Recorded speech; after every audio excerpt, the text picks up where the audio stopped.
माँ दुर्गा की अद्भुत लीला। बहुत समय पहले की बात है। धरती पर चारों ओर अराजकता फैली हुई थी। असुरों ने अपना आतंक बढ़ा लिया था और महिषासुर नामक राक्षस का अत्याचार सबसे अधिक था। उसने कठोर तपस्या करके ब्रह्मा जी से वरदान प्राप्त कर लिया था कि किसी पुरुष या देवता के हाथों उसकी मृत्यु नहीं हो सकती। ये वरदान पाकर वह अभिमानी हो गया और स्वर्गलोक पर आक्रमण कर दिया। इंद्रदेव और अन्य देवता उसके सामने टिक नहीं पाए और स्वर्गलोक से निष्कासित हो गए। निराश होकर वे भगवान विष्णु, शिव और ब्रह्मा के पास पहुंचे और अपनी पीड़ा सुनाई। देवताओं की व्यथा सुनकर त्रिदेवों ने अपनी दिव्य शक्तियों को एकत्रित किया। उनकी संयुक्त शक्ति से एक अद्भुत शक्ति प्रकट हुई, माँ दुर्गा। माँ दुर्गा का तेजस्वी स्वरूप। माँ दुर्गा का रूप अत्यंत दिव्य था। उनके मुख से तेज किरणें निकल रही थीं और उनकी सौम्य मुस्कान से संसार आश्वस्त हो रहा था। उनके 10 हाथों में विभिन्न अस्त्र शस्त्र थे, शिवजी का त्रिशूल, विष्णु जी का चक्र, इंद्रदेव का वज्र, वरुणदेव का शंख, अग्निदेव की शक्ति और अनेक अन्य देवताओं ने भी अपने शस्त्र उन्हें प्रदान किए। उनके सिंह की गर्जना से पूरी सृष्टि गूंज उठी। जब महिषासुर को पता चला कि एक देवी उसके अंत के लिए अवतरित हुई है, तो उसने पहले उन्हें भ्रमित करने की कोशिश की।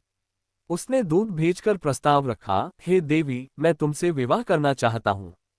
इतनी सुंदर और शक्तिशाली स्त्री को मेरी रानी बनना चाहिए। माँ दुर्गा हंसकर बोली, मैं केवल धर्म के रक्षक की संगिनी बन सकती हूँ।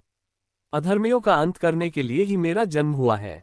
अगर तुम मुझसे विवाह करना चाहते हो तो पहले युद्ध में मुझे हराओ। असुरों का भीषण युद्ध। महिषासुर माँ दुर्गा की बात सुनकर क्रोधित हो गया और अपनी सेना को युद्ध के लिए भेज दिया। असंख्य असुर माँ दुर्गा पर टूट पड़े, लेकिन वे अकेले ही उन सबका संहार करती रहीं। उनके एक एक वार से असुरों की सेना तिनकों की तरह बिखर गई। अंततः महिषासुर स्वयं युद्ध के लिए आया।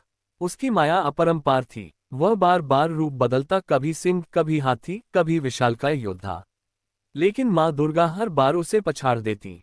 आखिर में जब महिषासुर ने भैंसे का रूप धारण कर अपनी पूरी शक्ति से माँ दुर्गा पर आक्रमण किया, तो माँ ने एक हाथ से उसकी गर्दन पकड़ी और दूसरे हाथ से त्रिशूल मारकर उसका वध कर दिया।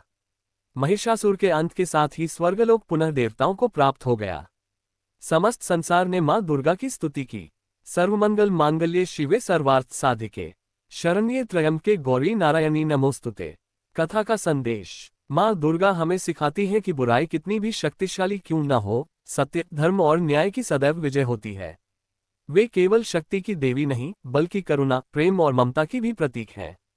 इसलिए नवरात्रि के दौरान माँ दुर्गा के 9 रूपों की पूजा की जाती है, ताकि हम उनके गुणों को अपने जीवन में उतार सकें और हर कठिनाई का साहपूर्वक सामना कर सकें।